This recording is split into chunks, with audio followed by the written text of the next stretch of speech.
अस्सलाम वालेकुम। अनपढ़ विद सदाकत के साथ आपकी खिदमत में हाज़िर हूं। नाज़रीन, आज हम बात करेंगे इलेक्शन 2024। आपने यकीनन वोट दी, आपके वोटों से एक हुकूमत जो है वो पाया तकमील तक पहुंची। एक मुंतखब हुकूमत पंजाब में भी और चारों सूबों में आई। इसी तरह मरकज़ में भी आपके वोटों से इलेक्ट होकर जो लोग हैं उन्होंने अपनी एक हुकूमत बना लिया। और आपके सामने है कि पाकिस्तान मुस्लिम लीग नून ने मरकज़ में हुकूमत बना ली है और मियाँ शहबाज शरीफ जो हैं वो वज़ीर-ए-आज़म पाकिस्तान बन चुके हैं। नाज़रीन, अगर मैं उनके 16 माह की कारकर्दगी यहाँ पर ज़ेर बहस लेके हूँ तो यकीनन फिर काम थोड़ा रुक जाएगा, सुस्त रवि का शिकार हो जाएगा, फंस जाएगा, क्योंकि 16 माह की कारकर्दगी उनकी कोई इतनी तारीफ़ के काबिल नहीं थी और अवाम के एतबार से तो बिल्कुल भी नहीं थी। अवाम ने उसको पसंद नहीं किया, लेकिन अब वो फिल जिसे कहते हैं कि अब वो आ गए हैं, मेजॉरिटी के साथ वो वज़ीर-ए-आज़म बन चुके हैं। इस वक्त तो काबीना भी उनकी अपनी बनी है, उनकी मर्ज़ी के वज़ीर हैं, उनकी मर्ज़ी के मशीर हैं। इसी तरह पंजाब में फिर उनकी सगी भतीजी वज़ीर आला बन गई हैं। पंजाब में भी उनकी हुकूमत है, मरकज़ में है। फिर अगर आप देखें तो सिंध और बलूचिस्तान में भी जो है वो इत्तेहादी हुकूमतें हैं। यकीनन पाकिस्तान पीपल्स पार्टी के साथ एक दफ़ा फिर उन्होंने हिलाक किया, और न भी करते तो क्या करते, चूँकि तो कहते हैं जैसे सारी दुनिया कहते हैं कि एक जरदारी सब पे भारी। तो जरदारी साहब जो है मैं उनको मानता हूँ, मैं तस्लीम करता हूँ कि वो सियासत के गुरु हैं और वो सियासत के बेताज बादशाह हैं। आप उनका माजी अगर उठाकर भी देखें तो जनाब आसिफ अली जरदारी साहब ने हमेशा सियासत में अपना लोहा मनवाया, अपनी मर्जी मनवाई और वो कामयाब भी हुई है। इस दफ़ा भी हम देखते रह गए कि जरदारी साहब कैसे काया पलटेंगे। तो आपने देखा उन्होंने बहुत बड़े बड़े बुर्ज हिलाए, बहुत सारी चीज़ें जो है उन्होंने चेंज की और वो बिल आखिर जो है एक बार फिर सदारत के मनसब पर फैज़ हो चुके हैं। लेकिन नाज़रीन, अब इतने नहीं, ये थोड़ा ज़हन में रखेगा कि वो सदर ममनून जैसे सदर नहीं होंगे, वो आरिफ अलवी जैसे सदर नहीं होंगे, बल्कि वो सर्जन किस्म के सदर होंगे। वो पूरा ऑपरेशन करना जानते हैं और वो ऑपरेशन करेंगे। वो पावर के साथ पहले भी रहे हैं, पावर के साथ अब भी रहेंगे, बल्कि वो एक साल बाद चल के क्या करने वाले हैं वो फिर किसी व्लॉग में शायद मैं बता भी दूँ। वो बहुत दूर अंदेश और दूर नज़र वज़ीर सदर हैं और वो उनकी जो सियासत है वो भी बड़े खुले दिल से वो सियासत करते हैं। और उन्होंने हमेशा जो एक नारा लगाया है पाकिस्तान खपे, तो आज भी वो पाकिस्तान खपे के नारे को बुलंद करते हुए जो है वो ईवान सदर तक पहुँच गए, वो सदर मुंतखब हो चुके हैं। नाज़रीन, लेकिन उसके साथ साथ आपने भी देखा, हमने भी देखा, हम वहाँ मौजूद थे, आपने जो वहाँ मौजूद नहीं थे स्क्रीनों पे देखा, मुख्तलिफ टीवी चैनल्स पे देखा कि वहाँ पे जो हंगामा आ रही थे, जितने भी आज तक इजलास हुई हैं वो हंगामा आ रही की नज़र हुई है।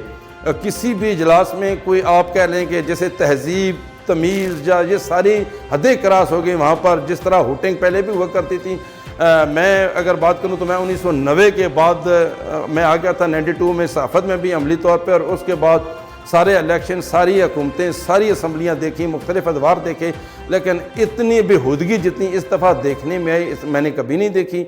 अब मुझे लगता है कि चूँकि आसिफ अली जरदारी साहब जो है वो सदर बन चुके हैं, तो मेरे ख्याल में उनके पास मीठी गोलियां भी बहुत ज़्यादा हैं। जहाँ कड़वी गोलियां वो देते हैं तो वो मीठे ज़्यादा हैं, हंसते रहते हैं। और मैं ये समझता हूँ कि शायद उनकी मीठी गोलियों का असर हो और कुछ जो है इस्तेहकाम है सियासत में और कुछ बेहतरी की तरफ ये मुल्क जा सके। चूँकि अभी तो आपका मुल्क जो है वो दलदल में फंसा हुआ, अभी आपको मुआशी तौर पर भी आप कमज़ोर हैं, मशरती तौर पर भी यकीनन आपके सामने जो हालात हैं, और फिर अगर मॉरली तौर पर हम अंदरूनी खाना और अपने मुल्क के अंदर और असम्बली के अंदर भी यही माहौल पैदा करेंगे तो मेरा ख्याल में फिर ये असम्बली शायद मुद्दत पूरी न कर सके। और खुदा न खास्ता अगर ये मुद्दत पूरी न कर पाएगी तो ये तमाम तर जो नुकसान होगा वो इस मुल्क का होगा और कौम का होगा। इसी पर हमने मदऊ कर रखा है मोहतरमा बेनज़ीर मेहदी जो है ये एंकर पर्सन है और ये भी पुरानी जर्नलिस्ट हैं। गुज़श्ता 20 साल से इन्होंने भी बड़े अदवार देखे हैं बहुत सारे लोगों को। और बिलखसूस मैं यहाँ जिक्र ज़रूर करूँगा कि चूँकि इनका तल्लक सिंध से है तो कराची सिंध ये सारा इनके हाथ में है। सिंधी बहुत अच्छी बोलती हैं, सिंधु मानू हैं, और जो सिंधी लोग हैं उनके साथ इनके बहुत अच्छे मरासम हैं। एम के साथ इनके बहुत अच्छे मरासम हैं, पीपल्स पार्टी के साथ। अब तो मैं समझता हूँ कि सदर आसिफ अली जरदारी जो हैं वो इनके ज़्यादा सदर हैं। हम तो ज़रा पंजाबी हैं तो शायद इनके ज़्यादा। तो इनसे पूछते हैं कि जितना ये उनको जानती हैं वो किस तरह इस निज़ाम को चलाने में कामयाब हो जाएंगे, और ये जो हंगामा आ रही है इसको कंट्रोल करते ये देख रही हैं कि नहीं। बेनज़ीर साहबा, चूंकि मैंने आपको बता दिया, तो अब आप ये बताएं कि आप जो ये आपने देखा, जो 4 इजलास आपने देखे, हंगामा रही की नजर गए, फिर आसिफ अली जरदारी साहब आपको मुबारक भी हो कि सदर बन चुके हैं तो बस ये देखें ना, आप सिंधी हैं तो फिर वो आपको फख्र तो होता है, हमारा को पंजाबी बने तो हम तो फख्र करते हैं। आप क्या देख रही हैं, ये हंगामा रहा इसी तरह चलते रहेगी 5 साल या क्या देख रही हैं? देखिए, पहले हम बात करेंगे आसिफ अली जरदारी की ना, तो आपने हम थोड़ा सा माजी की तरफ जाते हैं और हम देखते हैं 2008 के में जब वो जरदारी सदर थे, ठीक है, उसमें उन्होंने कितने प्रेशर हैंडल्स किए, कैरी रूबल बिल आया, मेमोगेट स्कैंडल्स आया, इंटरनेशनली पाकिस्तान पे प्रेशर्स आए और उन्होंने अच्छी तरीके से इसको हैंडल किया। एक टारगेट ये, दूसरा टारगेट उनका ये था कि क्योंकि मखलूत हुकूमत थी, आपने देखा था, मैं तो मतलब उस वक्त को बयान नहीं कर सकती कि हर वक्त MQM अब हम जा रहे हैं, अब हम वापस आ रहे हैं, अब हम जा रहे हैं, हम वापस आ रहे हैं, नंबर गिनती के, फिर वो PMLQ को जो है वो ज़रा सा कुछ कार दो तो वो बेचारी हट जाती है। जरदारी साहब को हर वक्त ये खतरा लगा था, मगर उन्होंने बहुत अच्छी तरीके से हैंडल करके अपना गवर्नमेंट को चलाया। मेरे ख्याल में पीपल्स पार्टी की गवर्नमेंट, जो कि 2 वज़ीर आज़म चेंज हुए, सबसे पहले गिलानी थे, उसके बाद उनके ऊपर जो तौहीन अदालत लगा 30 मिनट की उन्हें सज़ा, फिर राजा परवेज़ अशरफ बन गया। गो के 2 वज़ीर आज़म चेंज हुए, लेकिन ये भी पीपल्स पार्टी की एक बहुत बड़ी जिसे कहेंगे तारीख में कामयाबी थी कि उन्हीं के 2 वज़ीर आज़म थे, उन्होंने अपना टेन्योर पूरा किया।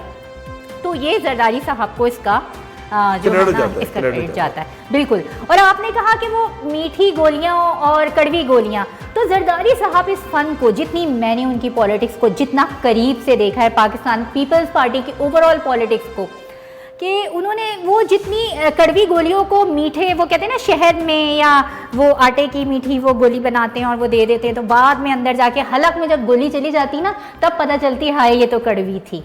तो वो इस तरह की सियासत के बहुत माहिर हैं। मैं हमेशा इस बात को कहती हूँ कि जरदारी साहब की सियासत ऐसी होती है कि वो हमेशा अपना एक कार्ड जो है ना वो छुपा के रखते हैं, और वो कार्ड आखिर में शो होता है। अभी भी हम जरदारी साहब की नेचर ऑफ पॉलिटिक्स पे अगर बात करें तो अभी एक बड़ा कार्ड उन्होंने छुपा के रखा हुआ है। आपने कार्ड का, मैं ये बता रहा हूँ, एक बड़ा कार्ड उन्होंने छुपा के रख लिया है। वो कार्ड क्या है, मैं आपको बताती हूँ। वो कार्ड बता दूं या छुपा लें? छुपा लें आप भी। छुपा लें, एक बड़ा कार्ड छुपा लिया उन्होंने, ठीक है, उसमें कोई उन्होंने एक बड़ा कार्ड छुपा लिया। आप और हम जैसे सारे लोग जानते हैं कि यकीनन उन्होंने एक बड़ा कार्ड छुपा के रख लिया है। वो 1 साल बाद वो उस कार्ड को निकाल लेंगे। दो साल मैं नहीं समझता कि 2 साल वो सबर करेंगे। मैं जितना उनको जानता हूँ, वो 1 साल में हालात ऐसे बन जाएंगे, सिनेरियो अब बन जाएगा। आप मेरी बात, चले हम दोनों प्रोग्राम कर रहे हैं ना, ये प्रोग्राम तो रिकॉर्ड रहेगा, रिकॉर्ड कैसा रहेगा? मैं ये समझता हूँ कि जो कार्ड उन्होंने छुपा के रखा हुआ वो 1 साल बाद सामने आ जाएगा। अगर हालात दुरुस्त रहे, ठीक रहे, इकोनॉमी ठीक रही, सियासत में इस्तेहकाम रहा, वो कुछ कर पाए, तो यकीनन वो कार्ड 2 साल बाद भी आ सकता है। लेकिन अगर सियासी तौर पर हल, मैं जितना जानता हूँ अभी वो बात सामने नहीं है, लेकिन आसिफ अली जरदारी साहब ने गरीबों के लिए वो बड़ा ऐलान करने जा रहे हैं। अगर वो यहाँ नहीं कर सकते, वो सिंध में करने जा रहे हैं, बलूचिस्तान में, कि जो आम एक मजदूर है उसकी कम अज कम तनख्वाह वो 45,000 करने जा रहे हैं। ये पहला ही धमाका खेज उनका ऐलान होगा, ये छक्का होगा। और ये गरीब अवाम जो है, चाहे वो सिंध हो या पंजाब, पूरे पाकिस्तान के अवाम को यही चीजें चाहिए। वो महंगाई कंट्रोल करना चाहते हैं। आप बिलावल भुट्टो साहब के, बिलावल भुट्टो की आप तकरीरें निकाल के देखिए इलेक्शन कैंपेन की, तो मैं यही समझता हूँ कि एक बड़ा पत्ता उन्होंने रख लिया है। वो पत्ता किसी वक्त भी खेल सकते हैं, वो जरूर खेलेंगे जरूर, इन्हीं 5 सालों में खेलेंगे। साल है या 2 साल है, लेकिन वो खेल लेंगे। हाँ बिल्कुल जाहिर है खेलेंगे। और उन्हें ये भी आता है कि सबसे ज़्यादा जो हमारे बड़े बड़े लीडर्स हैं, क्या वो आप इमरान खान को ले लें, क्या वो नवाज शरीफ को ले लें, और बहुत सारी ऐसी मिसाल मौजूद है जो इंटरनल पॉलिटिक्स का शिकार हो जाते हैं। तो वो इंटरनल पॉलिटिक्स को भी पट्टा डाल के रखना बहुत अच्छी तरह जानते हैं। बिलावल ने एक स्टेटमेंट दिया, उन्होंने कहा बिलावल अभी बच्चा है, मतलब बड़ा स्टेटमेंट था ये। आप बेनजीर, आपका नाम भी बेनजीर है, पीपल्स पार्टी आपको बड़े शौक से देखती है। वो पत्ता बता ही दे, आप इसी मौके पे वो पत्ता बता दें, ये कौम भी देखना चाहती है। बेनजीर के मुंह से सुने जी कि वो पत्ता कौन सा है, बताएं बेनजीर से। जो सदर साहब हैं उनके लिए अभी 3 चैलेंजेस हैं, ठीक है, जो कि एस्टेब्लिशमेंट भी उनसे चाहती है। नैब का कानून, नैब खत्म करना, ठीक है, PML NBA चाहती है, क्योंकि ये हमेशा आपके उसके लिए इस्तेमाल होता है, आपको बदला लेने के लिए, ठीक है। ब्यूरोक्रेसी भी नहीं आगे बढ़ के कोई काम करती, ऑफिसर्स के घर पे छापा पड़ जाता है और उसको अंदर डाल दिया जाता है। तो ये एक चीज़ जरदारी साहब और ये PMLN भी मिलके इस चीज़ को ख़त्म करेगी, इस्टेब्लिशमेंट भी ये चाह रही है, ठीक है, नंबर 1। दूसरा है लोकल गवर्नमेंट। अब लोकल गवर्नमेंट जो है वो इस्टेब्लिशमेंट तो चाहती है, PMLN भी चाहती है कि लोकल गवर्नमेंट और इख्तियारात नीचे तक मुंतकिल हों, चाहती है ना, चाहती है, मगर जरदारी साहब नहीं चाहते। अगर वो चाहेंगे भी तो खट्टे दिल के साथ। द थिंग इज दैट कि उन्हें पता है कि हैदराबाद में, मीरपुर खास में या कराची में ये लोकल गवर्नमेंट MQM को मिल जाएगी, उनके नुकसान में जाएगी। तो ये उनके लिए एक चैलेंज है कि वो कैसे डील करेंगे। And the final and last पत्ता जो है वो ये NFC हमने देखा पहले भी जब इमरान खान की गवर्नमेंट थी तब भी कि जब पीछे से एक आवाज़ आई, समझ गए ना, पीछे से आवाज़, पीछे से एक आवाज़ आई कि यार NFC को ख़त्म करो। NFC का एक खास फार्मूला है जिसके तहत चारों सूबों को पैसे मिलते हैं, सूबाई खुद मुख्तारी मिलती है और वो अपनी मर्जी से डेवलपमेंट के काम कर सकते हैं, है ना, यही फार्मूला है। लेकिन अब वफाक का तो ये कि सारे पैसे, कुछ लोगों का सारा बजट जी NFC के पास जा रहा है। अगर अब जरदारी साहब, क्योंकि ढकी छुपी लफ्ज़ों में ना जो ऑफ द रिकॉर्ड बात हुई है राजा परवेज़ अशरफ से मेरी और लोगों से, उन्होंने कहा हाँ यार NFC तो हो गया अब कुछ, अब वो NFC को ख़त्म करेंगे। अब उस पॉइंट पे आ जाए, वो काट पे आ रही हूँ मैं। NFC को ख़त्म कैसे करेंगे? अगर NFC को ख़त्म करेंगे तो वो सिंध में अनपॉपुलर हो जाएंगे। अगर वो सिंध में अनपॉपुलर होंगे तो जरदारी साहब अब ये डिमांड करेंगे कि यार मुझे तो कोई ऐसी चीज़ दो कि जिसमें मैं सिंध में अनपॉपुलर ना हूँ, सिंध का जो मेरा वोटर है वो सिक्योर रहे, जियाला सिक्योर रहे। तो वो तो क्या बुरा है कि वजीर आजम जो है वो कहीं तहरीक इंसाफ के साथ मिल जाए और PMLN जाए और वजीर आजम जो है वो बिलावल भुट्टो को बना दिया जाए। तो ये एक बेनज़ीर मैं आपसे इत्तेफाक करता हूँ लेकिन अदा करता हूँ, इसमें कोई शक नहीं है कि नाज़रीन जनाब आसिफ अली जरदारी साहब की ये ख्वाहिश है, ये विश है और उनकी आखिरी ख्वाहिश यही है, जैसे मियाँ नवाज शरीफ साहब की आखिरी ख्वाहिश थी कि मेरी बेटी जो है वो वज़ीर आला पंजाब बने या वज़ीर आज़म पाकिस्तान बने। इसी तरह आसिफ अली जरदारी साहब जो कि सदर पाकिस्तान है इस वक्त, उनकी भी ये सबसे बड़ी ख्वाहिश है कि वो बिलावल भुट्टो जरदारी साहब को वज़ीर आज़म पाकिस्तान देखना चाहते हैं। और बेनज़ीर साहब ने जो बात किया कि वो PTI को मिला के बनेंगे, तो मैं यहाँ ये वाज़े कर दूँ कि इसी तरह सुनहरियो चलेगा। और यही शहबाज शरीफ जो है खुद कहेगा जरदारी साहब को कि जरदारी साहब बिलावल साहब को ले हैं, मैं खुद मौका दे रहा हूँ। ये मेरी बात आप याद रखना, ये ऑन द रिकॉर्ड प्रोग्राम चलेगा और बाद में भी आप निकाल के देख लेना। इसी तरह सुनहरियो चलेगा, यही वज़ीर होंगे, उनमें अपने वज़ीर उनके ऐड हो जाएंगे और ये मुस्लिम लीग नून जो है ये अपने हाथों पे रख के देगी, प्लेट में खुद देगी जरदारी साहब को, क्योंकि जरदारी साहब जो है वो सियासत के गुरु हैं। मैंने पहले भी कहा है कि वो सियासत के बेताज बादशाह हैं और वो ऐसा सुनहरियो बन जाएगा कि मियाँ शहबाज शरीफ जो है वो खुद उनको पेश करेगा कि जी मैं मुस्तफ़ी होता हूँ और आप बिलावल भुट्टो साहब को वज़ीर आज़म पाकिस्तान बना दें। और ये ऐसा बन जाएगा, ये 1 साल में होता है या 2 साल में होता है, ये चीज़ ज़रूर होगी। और नाज़रीन आप देखते रहना हमारे प्रोग्राम का ये हिस्सा भी आप ज़रूर देखिएगा कि इंशाअल्लाह अज़ीज़ बहुत जल्द आप देखेंगे कि साल तो पता ही नहीं चलता गुजरते, आप अभी रोज़े रखेंगे, ईद गुजारेंगे, दूसरी ईद, तो उसके बाद आप देखते देखते साल गुजर जाएगा, तो वो बिलावल भुट्टो जरदारी साहब जो वो वज़ीर आज़म पाकिस्तान बन जाएंगे। बेनज़ीर साहब मैं थोड़ा सा हम उस तरफ भी आते हैं जो मैंने शुरू में कहा है कि जो असम्बलियों के अंदर आप हंगामा आ रहा ही देख रही हैं।